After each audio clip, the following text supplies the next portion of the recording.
Hello students, welcome to my YouTube channel learn maths. 3D से related question है। 3D का question है और जेई एडवांस में आया हुआ क्वेश्चन है। ठीक है, क्वेश्चन क्या है ध्यान से देखना। From a point P, lambda lambda lambda perpendiculars pq and pr are drawn respectively on the lines y equal to x, z equal to 1। 3D में इस लाइन की इक्वेशंस लिखी हुई हैं। ठीक है, y equal to minus x, z equal to minus x, दो straight line है। If p is a point such that angle Q P R is a right angle, then the possible value और values of lambda is R. More than one option का question है, इसीलिए लिखा हुआ है कि possible values of lambda is R. More than one option correct का मतलब हो गया कि हो सकता हो एक ऑप्शन सही हो, दो भी सही हो सकते हैं, मोर देन वन सही होंगे, सही हो सकते हैं।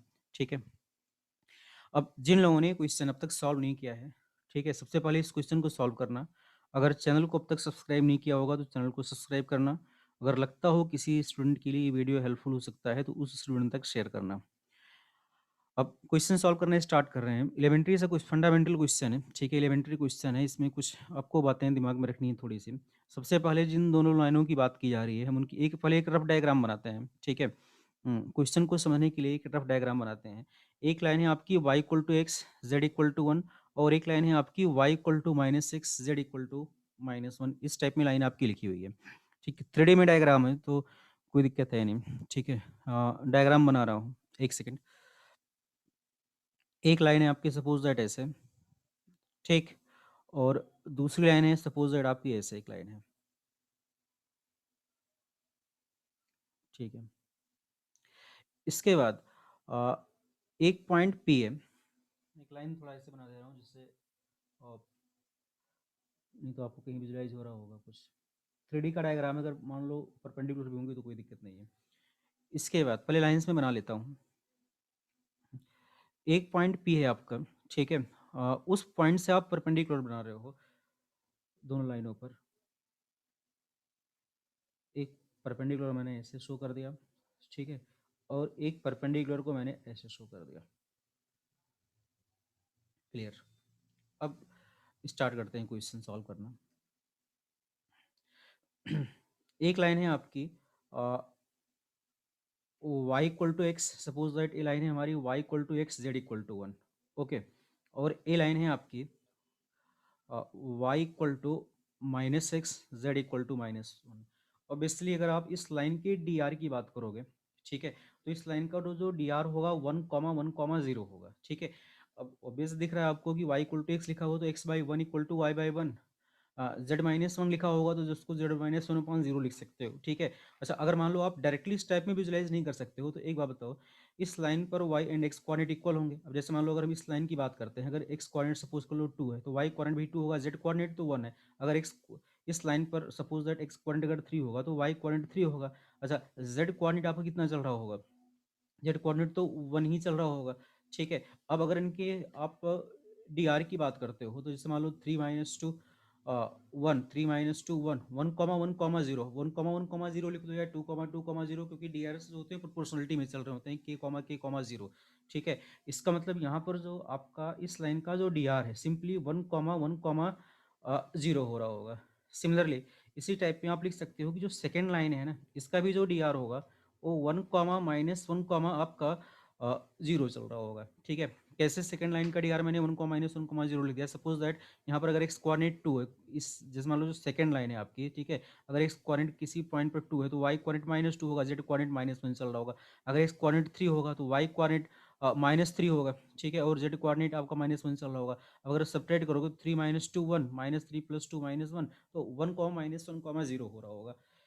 ठीक है, अब मुझे नहीं लगता कि दोनों लाइनों के डी आर लिखने तक किसी को कोई प्रॉब्लम हो रही होगी। दोबारा समझना कि मैं वैसे तो ये ऑब्वियसली दिख रहा था आपको कि y इक्वल टू एक्स का मतलब x by one equal to y by one type का चल रहा है।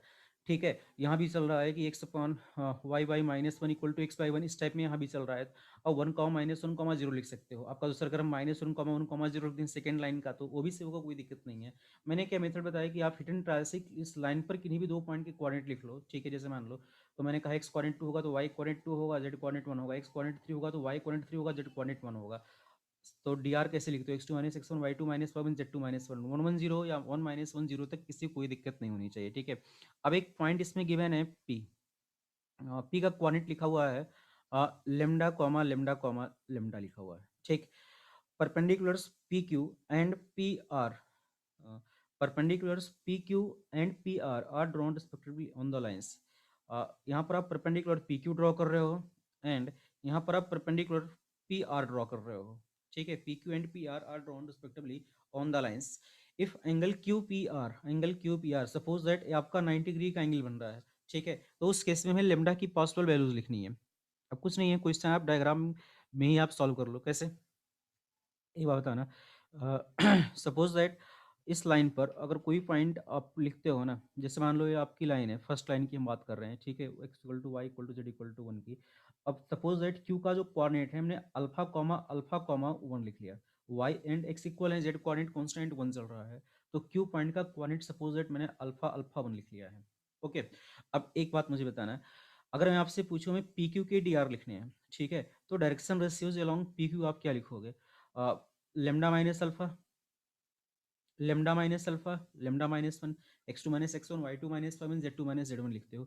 अच्छा, जो पी क्यू है गिवन लाइन के परपेंडिकुलर है। अब अगर दो लाइनें परपेंडिकुलर होती हैं तो ए वन ए two plus B one B two plus सी वन सी टू, आप जीरो लिखते हो where a one b one c one A two b two c two are direction ratios to those lines, okay. अब इसके जो D R हैं, जो P Q के D R है, lambda minus alpha, lambda minus alpha, lambda minus one, इसके proportional चल रहे होंगे। जो सेकंड लाइन है इसके डी आर 1 1 0 है, तो ए वन ए two B one B two C one सी टू से आप क्या लिखोगे, one into lambda minus alpha plus one into lambda minus alpha plus lambda minus zero into lambda minus one equal to zero. इसके D R 1 1 0 है, तो one lambda minus alpha, one lambda minus alpha, zero lambda minus one equal to zero, इस type में आपने लिख दिया। तो यहाँ से आपका रिजल्ट आ गया lambda minus alpha plus lambda minus alpha, means lambda जो होगा ना वो अल्फा के इक्वल हो गया। एक रिलेशन आपको यहाँ से मिल गया कि जो लेमडा होगा वो अल्फा के इक्वल चल रहा होगा, ओके। अब हम दूसरी बात करते हैं। अब ये जो पी आर वाली लाइन है, ठीक है, अगर आप इनके डी आर लिखोगे तो इनके डी आर क्या होंगे, इन, अब सपोज दैट आर जो पॉइंट है ना, आर पॉइंट का coordinate suppose that x coordinate beta है, तो वाई कोऑर्डिनेट माइनस बीटा होगा और जेड कोऑर्डिनेट माइनस वन होगा। तो अगर आप डी आर लिखोगे तो इनकी डी आर क्या लिखोगे, lambda minus beta, lambda plus beta, lambda plus one, इसी टाइप में आप लिख रहे होगे, ओके। अब एक बात बताना, ये जो पी आर है इस सेकेंड लाइन के परपेंडिकुलर है, तो वही सेम कॉन्सेप्ट यूज कर लो कि A one A two plus B one B two plus C one C two zero होगा। अब जो सेकेंड लाइन है इनकी D R one minus one and zero लिखे हुए हैं, ठीक है। तो one into lambda minus beta, one into lambda minus beta plus minus one into lambda plus beta, और इसके बाद lambda plus one into zero, lambda plus one into zero equal to zero. अब यहाँ से आपको क्या रिलेशन आ रहा है, minus lambda minus beta minus lambda minus beta plus zero equal to zero. तो इसका मतलब यहाँ से बीटा की वैल्यू जीरो आ गई, ठीक है, मीन्स एक अननोन आपका खत्म हो गया कि बीटा की वैल्यू जीरो आ रही है। अब बीटा की वैल्यू जीरो आने का मतलब, इसका मतलब हो गया कि अगर बीटा की वैल्यू जीरो आ रही है तो हमारा जो पॉइंट आर है उसका हमें तो कोऑर्डिनेट ही मालूम हो गया ना। इसका मतलब जो पॉइंट आर होगा उसका कोऑर्डिनेट सिंपली क्या चल रहा होगा, बीटा को आप जीरो पुट करोगे तो जीरो जीरो माइनस वन चल रहा होगा। तो अब हमें पॉइंट आर का कोऑर्डिनेट ही मिल गया कि zero zero minus one, okay. अब अब तक आपने दो बातें यूज कर ली कि पी क्यू गिवन लाइन के परपेंडिकुलर है, पी आर गिवन लाइन के परपेंडिकुलर है। अब तीसरी बात यूज करते हैं। तीसरी बात क्या है, तीसरी बात है कि जो पी आर है ना और पी क्यू है ये भी परपेंडिकुलर है। अच्छा, अब P R and P Q भी परपेंडिकुलर है, ठीक है। अब direction ratios along P Q, direction ratios along P Q आपने क्या लिखा हुआ था, lambda minus alpha, lambda minus alpha lambda minus one लिखा हुआ था, ठीक है। इसका अब एक इन्फॉर्मेशन आपको और मिल गई थी कि जो लेमडा होगा ना वो अल्फा के इक्वल होगा। तो लेमडा अगर अल्फा के इक्वल होगा तो इसका मतलब अब जो हमारे पी क्यू के जो डी आर होंगे ना, अब जो पी क्यू के डी आर चल रहे होंगे, लेमडा अगर अल्फा के, देखो इसके डी आर थे lambda minus alpha lambda minus alpha lambda minus one, आपने प्रूव कर दिया था लेमडा अल्फा के इक्वल है। तो इसका मतलब अब इसके जो डी आर हो जाएंगे, लेमडा अल्फा के इक्वल लिखोगे तो जीरो जीरो माइनस वन, इस टाइप में चल रहे होंगे, जीरो जीरो माइनस वन, इस टाइप में चल रहे होंगे, ठीक है। जीरो जीरो माइनस वन, ये इनके डी आर हो गए, ठीक है। अच्छा, इसके जो डी आर होंगे, बीटा हमारा जीरो आ चुका है, ठीक है। तो बीटा अगर हमारा जीरो आ गया है तो अब इनके जो, इसके जो डी आर होंगे, इनके डी आर क्या चल रहे होंगे, बीटा आपका जीरो आ गया है तो लेमडा, लेमडा और lambda plus one, P R के डी आर हो गए। अब एक बात बताओ, जो पीआर है और जो पीक्यू है परपेंडिकुलर हैं। अब पीआर के डीआर हैं lambda lambda lambda plus one, PQ के डीआर हैं 0 0 -1। तो जब इनको आप मल्टीप्लाई करोगे, मतलब परपेंडिकुलर का आप कॉन्सेप्ट यूज करोगे, तो lambda into zero, A1 A2 B1 B2, lambda into zero plus lambda plus one. यहाँ से जब आप लिख रहे होगे ना, एक सेकंड यहाँ पर ध्यान से देखना कि जो बीटा की वैल्यू थी ना आपकी जीरो हो गई थी, तो उस केस में आपका आ गया था लेमडा प्लस वन। और यहाँ पर इनके जो डी आर चल रहे होंगे, इनके जो डी आर आए थे 0 0 लेमडा माइनस वन था, सॉरी। यहाँ पर लेमडा अल्फा के इक्वल था, तो ए भी जीरो हो जाएगा, ए भी जीरो हो जाएगा, और यहाँ पर लेमडा माइनस वन का एक टर्म बच रहा था, वो बाई मिस्टेक उसको लेमडा 0 0 1 का दिया गया था। इसके जो डी आर हो रहे हैं 0 0 एंड लेमडा माइनस वन हो रहे हैं, ठीक है। तो zero into lambda, zero into lambda, अब lambda plus one into lambda minus one, ठीक है। तो यहाँ पर आ रहा होगा lambda square minus one equal to zero. तो लेमडा की वैल्यू जा रही है प्लस माइनस वन। अब आपको ये चेक करना होगा, देखो more than one option question का, more than one correct option का क्वेश्चन था, आईटी में पूछा हुआ क्वेश्चन था, ठीक है। अब इसमें मेजॉरिटी ऑफ द स्टूडेंट्स ने मिस्टेक कर दिया होगा, क्योंकि ऑप्शन में वन भी दिख रहा है, माइनस वन भी दिख रहा होगा, बिना कुछ सोचे समझे दोनों आंसर को सही करके बैठ गए होंगे। एक बार चेक कर लिया करो, उससे एडवांस का क्वेश्चन है, ठीक है। अब lambda equal to one feasible ही नहीं होगा। रीजन क्या है, लेमडा इक्वल टू वन क्यों नहीं होगा? अगर मान लो मैं कहा दूं लेमडा इक्वल टू वन है, तो पॉइंट पी का जो कोऑर्डिनेट होगा 1,1,1 होगा। अच्छा, लेमडा जो था ना हमारा, वो अल्फा के इक्वल आया था। लेमडा किसके इक्वल आया था? अल्फा के इक्वल आया था, ठीक है। तो अगर लेमडा अल्फा के इक्वल था, इसका मतलब अल्फा भी हमारा वन होगा, तो 1,1,1, तो इसका मतलब पी एंड क्यू के तो कोऑर्डिनेट ही कोइंसाइड कर जाएंगे, फिर 3 पॉइंट्स मिलेंगे कहाँ पर? समझ रहे हो ना, हम पी क्यू लाइन ही नहीं बना सकते अगर P and Q point coincide कर गए तो इसका मतलब लेमडा हमारा वन नहीं होगा। समझ गए लेमडा वन क्यों नहीं होगा? कि अगर लेमडा को वन लिखोगे तो पी का कोऑर्डिनेट 1 1 1 हो जाएगा।